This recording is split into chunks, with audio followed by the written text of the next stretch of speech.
Welcome to the Athletic FC podcast with me, Ayo Akinwolere. In the space of just 4 days, Tottenham Hotspur have been knocked out of 2 competitions. Their hopes of ending their trophy drought now rest solely on the Europa League. So where do Spurs and Ange Postecoglou go from here?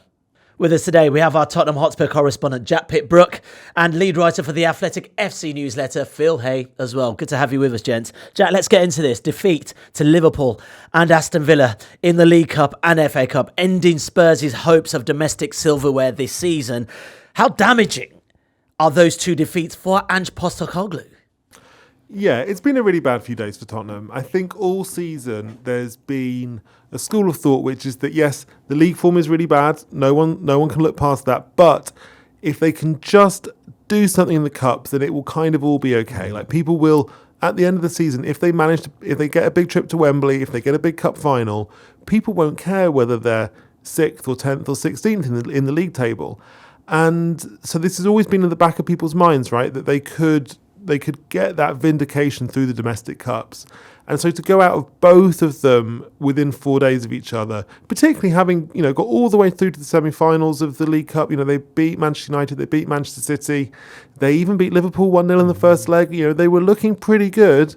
And then for it to collapse the way it did on Thursday, and then to go out the FA Cup as well to Aston Villa, I think people have realised that they've only got a very narrow path to success left in the form of the Europa League, and this is almost certainly going to be a very bad season at the end of it. Okay, Phil, I'll come to you for your take in just a sec, but let's hear of the fallout at Aston Villa. Jay Harris was there for The Athletic, and in a very fiery post-match press conference, here is what he made of it. That was a very interesting post-match press conference from Ange Postecoglou. When Spurs lose, he tends to be quite quiet and doesn't really show his emotion too much. But he actually got very animated with one journalist in particular who wanted to dig a little bit deeper into why it feels like against Liverpool and against Aston Villa, Spurs didn't play the way that we've expected them to. Those performances were very passive. And Postecoglou put his head in his hands, and I wouldn't necessarily say it was a rant, but he got very passionate and very defensive and a bit sensitive about the way the team is being portrayed. And he said, these players are giving everything. I can't rotate them. They're tired. There's nothing more to it than that. Liverpool rotated 11 players. I don't have that luxury. For the last 2.5 months, I've been playing the same 17 and 18-year-olds and senior players week in, week out, Thursday, Sunday. This was a huge week for Spurs. This was an opportunity for them to, I guess, rewrite their season a little bit. The cup competitions have offered a nice distraction from their woeful league form, and being knocked out of 2 cup competitions in a week means that everybody's going to focus back on league form again. Their next game in the Europa League is not till the middle of March, so there's going to be 3-4 weeks where if their league form doesn't improve, then even more tricky questions are going to come Postecoglou's way. So it is a very, very strange situation at Spurs in the moment, and it feels like they're quickly running out of gas. Yeah, that was Jay Harris for us. And Phil, look, Jay did say it looks like Spurs, are running out of gas. I'm interested to know what you made of his post-match press conference. But also, they've got a week now to their next league match, which means, yes, they might have a bit of rest. Yes, some of those players they've just brought in might be able to train. But then you've got the Europa League knocking on the door again. And they're going to need to be on full form for that. You've still got teams like Frankfurt in that tournament, who are previous finalists and I think have also won the tournament. So it's not going to be easy for Spurs. It feels like we've been listening to that style of Postecoglou press conference ever since the back end of last season, and that game against Manchester City, which blindsided him in so many respects and clearly got his hackles up. The Europa League is the last chance saloon now this season. It's pretty obvious. So although I don't think we should get bogged down in the whole Postecoglou second season, I always win trophies. He didn't help himself, in my second season. The club debate, I think it's a bit of a diversion and a bit of an irrelevance. It doesn't really matter whether he's got that record, because none of his previous jobs have been in a division that's as unforgiving as the Premier League. And I also don't think he ever won any of those trophies with a squad resembling The Walking Dead either. But more to the point, like, a trophy is not a gauge alone of whether a manager's doing a good job or whether a plan's coming together. I think Erik ten Hag was a real prime example of that at Manchester United. They bottled out of sacking him on the basis of him winning the FA Cup last season, when really all the signs were that Ten Hag was a mile away from getting a good and consistent tune out of that squad. So no matter what happens in the Europa League, that in itself doesn't deal with the elephant in the room, which is whether or not the Ange project has legs. I don't see where impetus is coming from in the short term, and I think in that clip that you listened to of Postecoglou, he was virtually saying that himself. And if we're being fair, I don't think the discussion can be solely about Postecoglou and his tactics. The injuries have to come into the discussion. I heard the chants against Daniel Levy from the away end at Villa last night, and I think in any fair assessment, any objective assessment of Postecoglou, to use the word that he used, you always have to ask whether or not Spurs have any intention of aspiring to be more than kind of cast members behind the bigger players in the Premier League or Europe. Because at present, and for a while now, the squad building and the recruitment doesn't suggest that they do. Yeah, I definitely want to talk about that, especially in comparison to Aston Villa, who look like they've fielded an all-star, attacking lineup, Phil. I'll talk about that later. But Jack, Phil does make a good point, though. I mean, we do have to talk about the injuries. You look at people like Solanke, Brennan Johnson, Van der Ven, Romero, Ndogi, Maddison.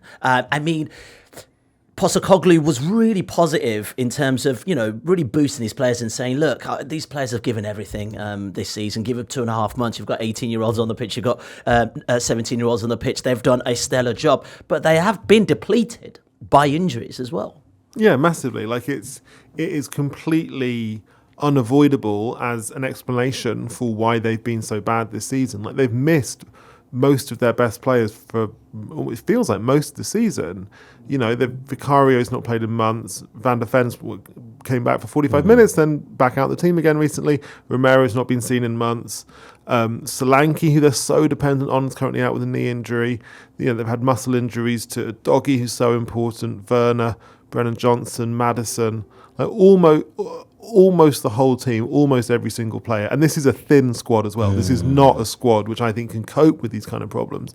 They've missed half their best players. They were at almost every single point in the last, and we haven't even mentioned Richarlison, we haven't mentioned Odebear, one of the most exciting summer signings from Burnley, barely kicked a ball for Tottenham.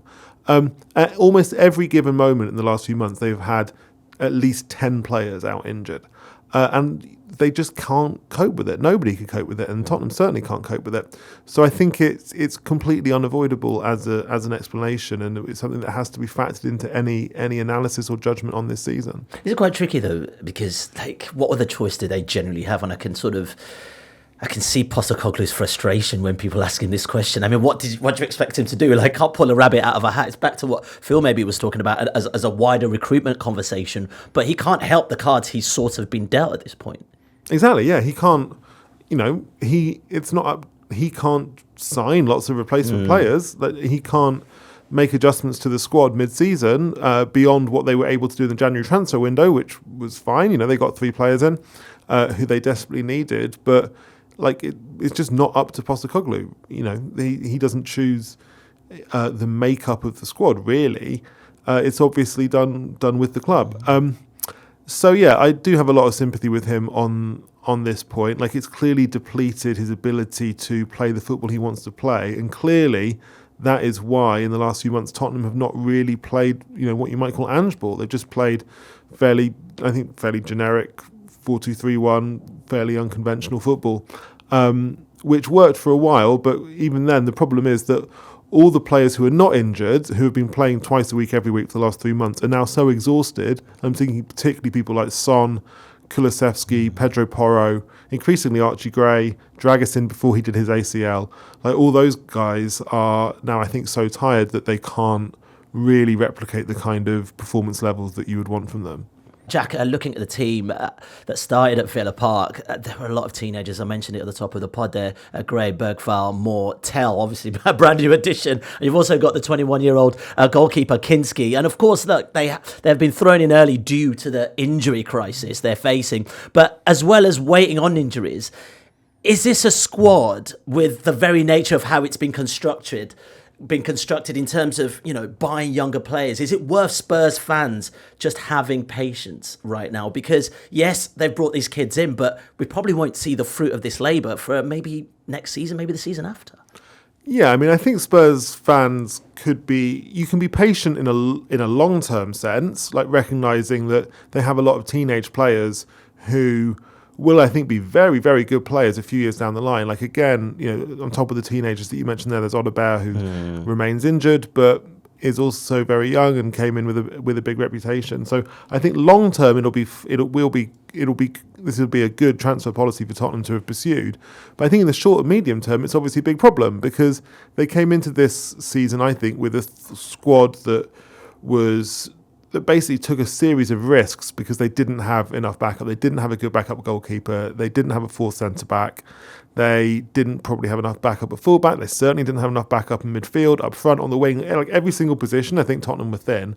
And all of the risks that they took have been shown up by injuries that they've sustained this season. So, and I think that's when you start to think maybe the transfer strategy should have been geared towards giving Postecoglou more support in the short or medium term rather than 5 years down the line. Like if they want to succeed under Postecoglou, he needed to have more players. And while the investments they made in Gray, Bergvall, Odegaard, Tell, etc., really good players for the future, but I just think they could have focused a little bit more on the right now. Freddie, yeah, on the note on transfers, you look at Solanke, you look at Danso, they're much older players. Everyone else is under the age of 21.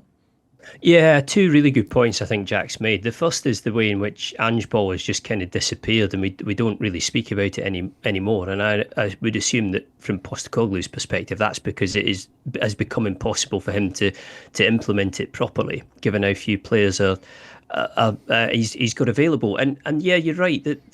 In saying that, as much as I had a dig at recruitment earlier, it looks worse, doesn't it, when you have an injury list like Tottenham have at the moment. And I do have a certain degree of sympathy with the fact that the squad that they've built is not the squad as it is on match day at the moment. It's nothing close to it, but there are definite gaps in it, and those gaps have been found out. I mean, the odd thing is, there's almost an argument to say that the younger players who've come in have been some of the better performers recently, for what that's worth.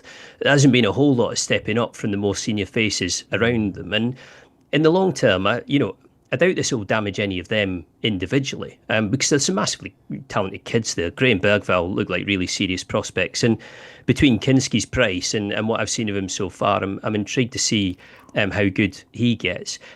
But at the same time, if you're going to have that strategy, then it makes zero sense to bin Postecoglou at short notice or after a short period of time. And I know 2 seasons and he's kicking on towards the end of his second now. It would be considered to be a fairly long stretch by Premier League standards. But sacking him in that time frame doesn't marry up with a recruitment strategy which, as Jack says, seems to be aiming 4 to 5 years down the line rather than here and now. I said on the podcast a little while back that Andoni Iraola is an example, getting Bournemouth to do what they did at Newcastle, taking injury-riddled squad to a banging form team and turning them over at St James's Park. It didn't reflect particularly well on Postecoglou. But the injury list at Spurs is so badly out of hand, and it just doesn't give Ange any chance of turning the tide, here and now. You had Richarlison back, pulled his calf straight away. You had Danso thrown in yesterday, immediately got his head smashed open. Like, that is just Tottenham at the moment. That's how it's going. I wouldn't also, absolve Postecoglou of all blame. And I think the limp way in which Spurs defend on occasions does need somebody to kind of read the riot act. But it seems like a really thankless gig. And, okay, yeah, they were fairly intensely negative at Anfield in the second leg of that Carabao Cup semi-final. But my gut feeling is that if they'd been braver, they'd have probably lost 4-0 anyway. It would just have been in a different fashion. Liverpool were a class above. Yeah, I guess that's the question, really. The way Spurs are set up right now, does it almost feel like the writing's on the wall? It's just about how much they get beat. Because, look, I look at Villa, Jack, and I know where they're heading as a team, and how long Tottenham Hotspur have been in this sort of mix of, are they going to be the next big thing? Are they going to be the team that pushes on? They're bringing on Asensio, they're bringing on Rashford, and I know they're loan signings, don't get me wrong, but even Marlon, you look at the experience that's there. You're talking about Champions League playing players. Marlon was in the Champions League final not too long ago. I mean, that surely is where Spurs fans want, what Spurs fans would love to see. Of course, we've got the young ones, but get some experience in that can just get us over the line to what we need to do in the immediate future. Yeah, I think what it really shows is the difference in how willing the ownership of those two clubs is willing to commit a lot of money on players' wages, ultimately. Like when the Deloitte Football Money League report came out recently, Tottenham, I think, had the lowest wage spend to turnover percentage of all the clubs they assessed. You know, Tottenham was like 42%, whereas Aston Villa, I can't remember exactly the number, but I believe it was in the 90s. It was like really, really strikingly high. And you can see that in this window's activity. Like Tottenham signed a very talented young goalkeeper. They signed Danso on an initial loan. They signed Tell on an initial loan, whereas Aston Villa, like bringing in, like Marlon would have been expensive, and Asensio and Rashford are like big name players. You don't get players like Asensio and Rashford on loan in a January window at their age with their CVs without being willing to commit a lot of money on salary, right? So I just think it shows the difference. Yeah, I mean, I'm not sure I necessarily say difference in ambition, but like difference in the willingness to accept risk in how you allocate resources from the Aston Villa and the Tottenham Hotspur ownerships. Yeah, I mean, it's a risk management strategy, it seems, Phil. And I'm thinking about these young kids on the field. You know, you've got a keeper that's 21 years old. You almost feel, I mean, this kind of pressure just shouldn't be put on their shoulders, really. I mean, we're judging this team on what they're able to do. And of course, there are senior players on that team. But I mean, I'm not expecting a 21-year-old keeper not to make mistakes along the way. No, but I think ambition is the right word that Jack used there. And it's not, you have to be careful in the way that you use that, because the one thing that Levy has done at Spurs, and it's not as if there are no green ticks on his sheet. He's done some good things there, and they are financially stable. When you talk about clubs in England who are a shambles, Tottenham never come into the discussion in terms of the finances ever. They're just not part of that conversation. But the issue now is that they only have the Europa League to cling on to. And yes, that might bring them some relief, although in the current state, it's really difficult to see how they end up winning that. Aside from that, they've got a lot of nothingness in the Premier League. And that is the perfect climate for infighting and retribution. What do Tottenham do, in the slightly medium to longer term that's going to turn this on its head? Have they got a summer of vast expenditure planned? Because, as Jack referenced there, they never seem to tap into the very highest tier of players, which is what you absolutely have to do if you're going to compete at the very, very top. And it is a matter of ambition. If you spend X amount of money, you get better footballers and you tend to develop a better squad. I rather fear for Tottenham that the highlight of their season for the second year running is most likely to be Arsenal failing to win the Premier League title. Well, Jack, isn't there something quite disjointed there? Because you've got, I mean, I've been there, the training facilities at Spurs are insanely good. Like, you've got pretty much, I would say, the second or first best stadium in Europe in terms of football action. I mean, it's a incredible revenue-boosting stadium with whatever goes on with the go-karting and stuff like that. So you've got a great business structure, right? But slightly disjointed when the team don't play well, and as Phil has said, you fail to attract the top tier of talent. Something quite disjointed there in my eyes. Yeah, so look, the stadium has clearly been really, really good for revenues. Like Tottenham's revenues last in the season for which we last had the accounts were over £500 million for the season for the first time. So the stadium is bringing a lot of money, and it will be able to do that forever. So they're always announcing new box. Seeing as Beyonce's coming this year, there's rumours the Rolling Stones are going to come in the summer as well. So from that perspective, it does generate a lot of money for the club. But I think what fans want to see is more of that money like put into the players' wages. Like Tottenham have, I think they, in terms of transfer fees, they have committed quite a lot. Like they have, they've broken their transfer record in recent years. Solanke was £65 million. Richarlison was an initial 50 million. Maddison was 40 million. So they have consistently bought good players, though as Phil says, not the absolute top players. I don't think they've bought anyone who you say was world class when they bought them, although some players they bought as promising and have improved since they were there, like Romero or Kulusevski. But I think if you're going to be really, really competitive in the Premier League, it's very difficult to do that without a big wage bill. And it wasn't that long ago that Tottenham would have been, let's say fifth in the Premier League out of salaries. But the wage bill's come down in the last year or two. They've lost a lot of their big earners. Perisic, Harry Kane and Ndombele, Lloris, Dyer, Højbjerg, these are guys who earn quite a lot of money because they're experienced players. They've generally been replaced with kids or young players who obviously earn a lot less. And now, if you, again, to go back to the Deloitte report, if you ranked all the Premier League teams by wage spending, Tottenham are, there isn't really a big six anymore. Tottenham, who used to be very close to Arsenal, are now more than £100 million a year behind Arsenal. In fact, Aston Villa, I believe, are ahead of Spurs, and I wouldn't be surprised if Newcastle United are ahead of Spurs as well. And so all of a sudden, the idea of a big six of wage spending doesn't really exist. It's kind of a big five.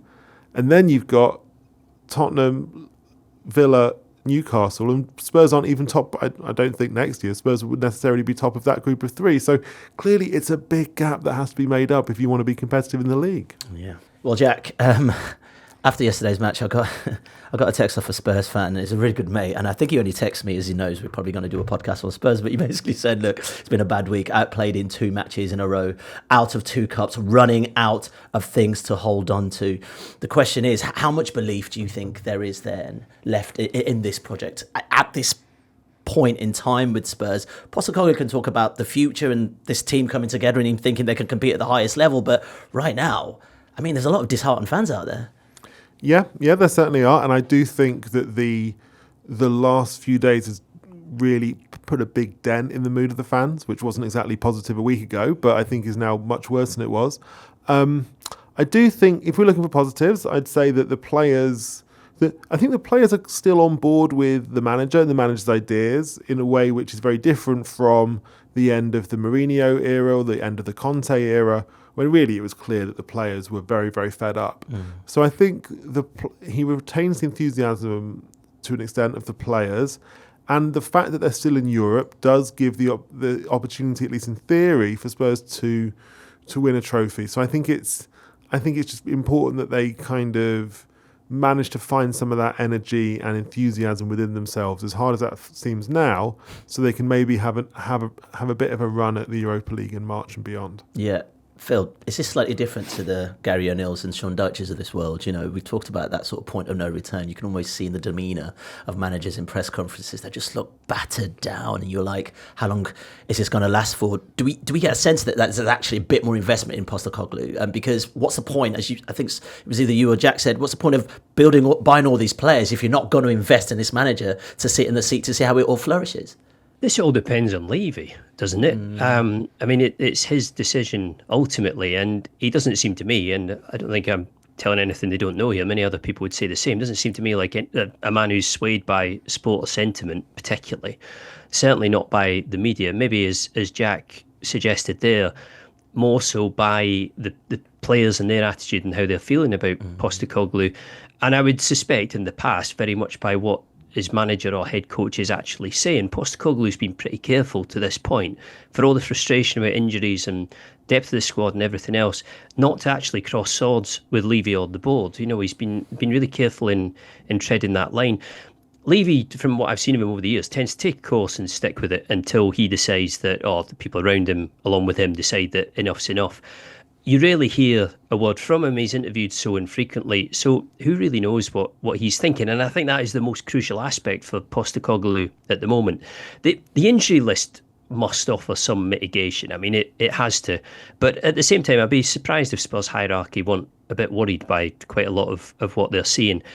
I feel like it'll be exactly like Gary O'Neill at Wolves, where they'll want to stick this out for as long as they can, and they'll want to get through the mist and through the fog and into better times, but there's always a breaking point. Yeah, do those injuries returning fix Spurs, Jack? I mean, it's plausible, right? I mean, there's some top players there. Will that just change it? If they come back pretty soon, Spurs gallop a little further up the table. Yes, Postecoglou's staying. I mean, is that enough to fix what's going on right now? I'm not optimistic. I think that the problem is that the players who have not got injured are so exhausted now that they're nowhere near as good as they were earlier in the season. Like Kulusevski is Spurs' best player. He was unbelievably good for the first half of the season. He's had to play every single game this season, and he's now exhausted. Like we could see, I thought he was their best player again against Aston Villa yesterday. I also thought he's, running on empty. So, and then, on top, Son, again, had to play too much. I think Son is clearly not playing well at the moment. So I don't think that the returning players coming back will necessarily make everything okay. Like, it'll make Spurs better in some areas. Like, it'd be great if they could, build up from the back again. It'd be great if they had more pace out wide again. It would be great if they had someone who could hold the ball up front, because they don't really have that particularly without, if you don't have Solanke or Richarlison, you've got nobody who can hold the ball up. Like, we've seen that since Richarlison's calf injury the other day. So there's things that could be improved by the injured players coming back, but I don't think that Spurs will suddenly be a good team again. Yeah. Phil, as Jack's just talking, I was just thinking about how much hope a player like Harry Kane brought to Spurs while he was there. Spurs have always had this sort of up and down thing going on, but in the midst of, darkness, there was always this guy, the talisman, who actually, when you look at it now, did more than just scoring goals for this team. Yeah, and there have been periods in the time where Kane was at Spurs where they went close, really close. That season where they were, the Premier League was almost right there for them, and could have been theirs. Champions League final as well.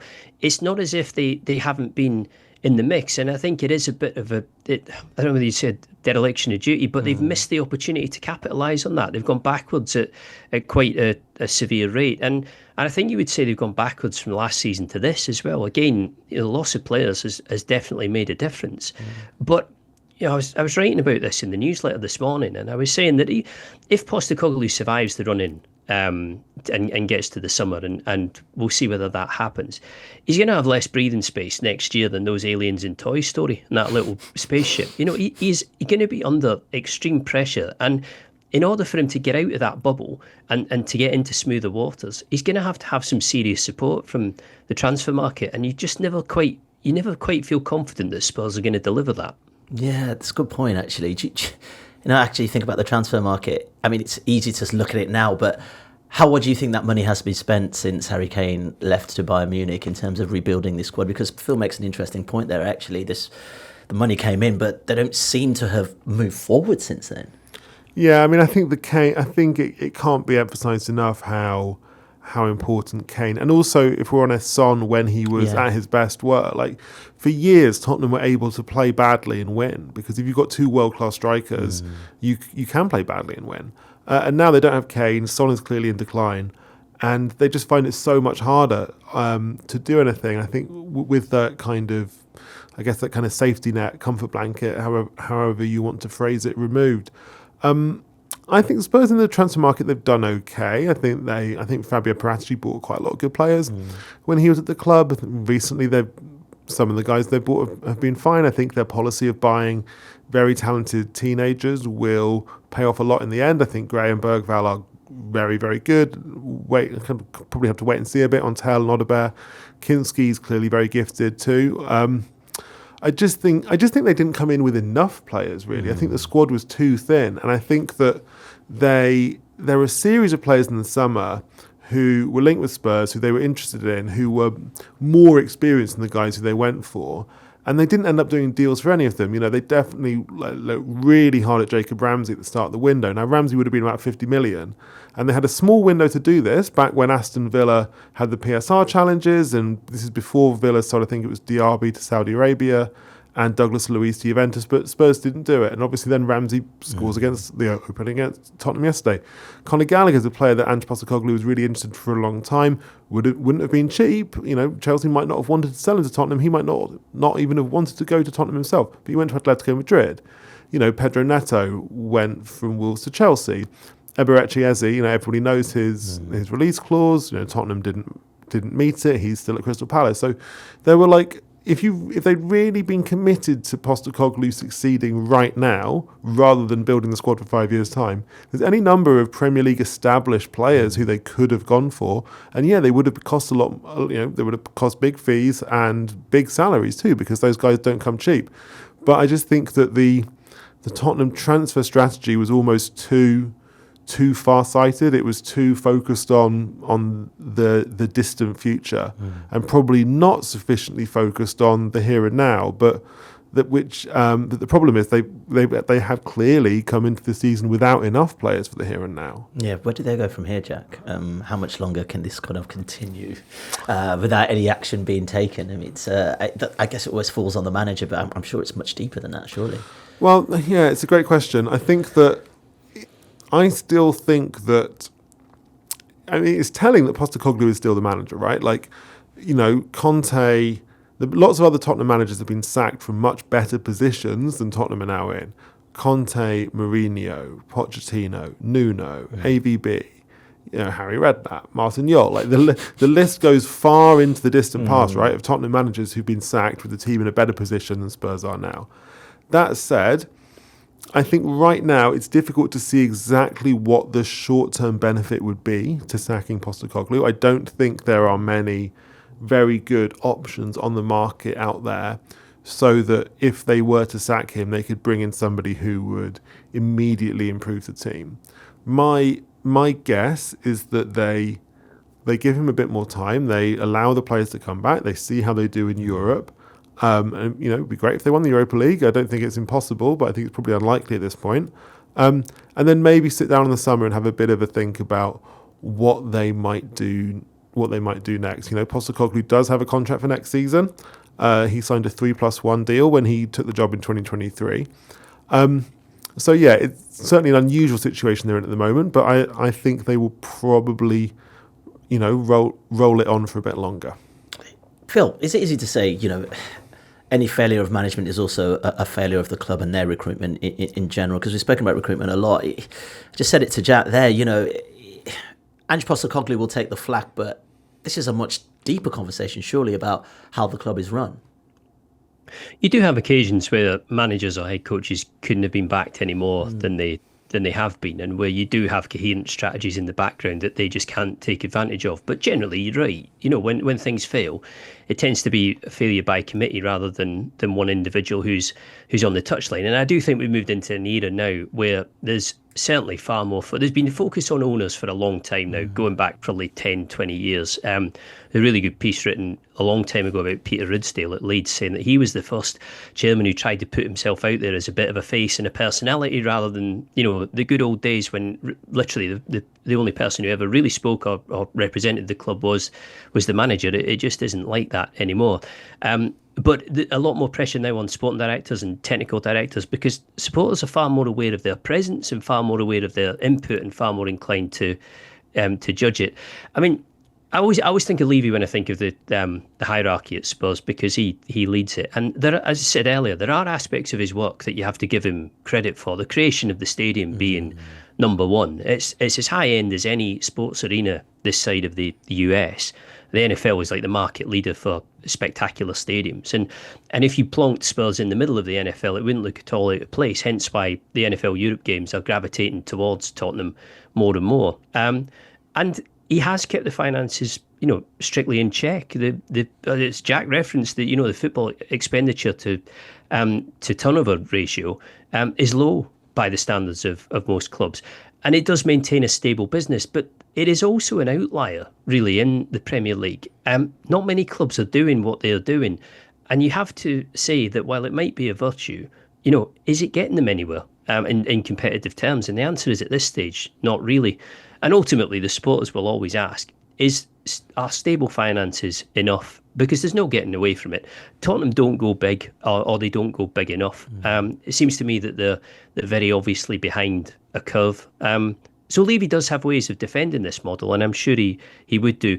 But I don't think anybody can say with much credibility that the feet on the ground are set up to compete with Europe's best, because they aren't. Okay, let's leave it there. Thankfully for Spurs, they've got a bit of a rest now to their next league match. So let's see if their form picks up. Jack, Phil, thank you for your time. And also thank you all for listening. We'll be back tomorrow. If you want to watch more episodes of the show, please subscribe to the channel. We'll be joined by the likes of David Ornstein, Matt Slater, Adam Crafton, Carl Anker, and plenty more through the season. If you'd like to listen to the episodes in full in audio form, search The Athletic FC wherever you get your podcasts from.